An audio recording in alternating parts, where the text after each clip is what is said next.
In today's video, I'm going to teach you how to add a hyperlink in an email to Outlook. Adding a hyperlink keeps your message clean, professional, and easier to read. Instead of pasting a long web address, you can turn a word or phrase into a clickable link that takes your recipient exactly where you want them to go.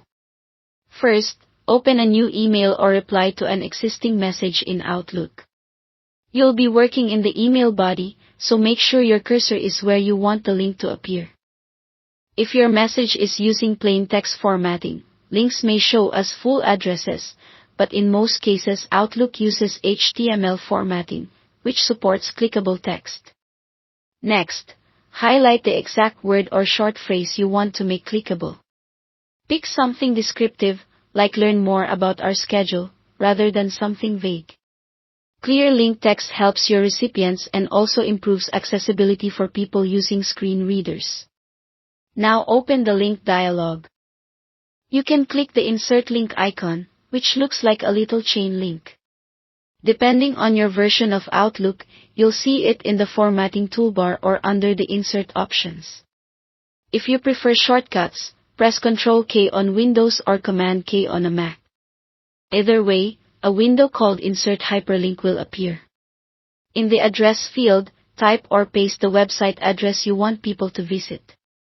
Be sure the address is complete, including the beginning part like HTTPS, so Outlook knows it's a valid link.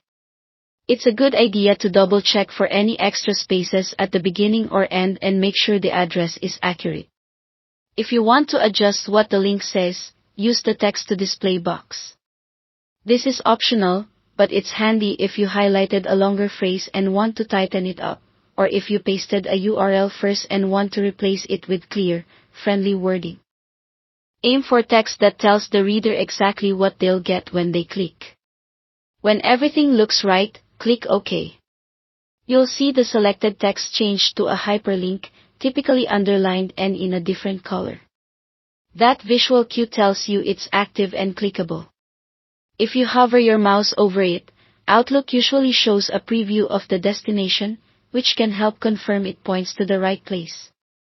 That's all there is to it. Thanks for watching.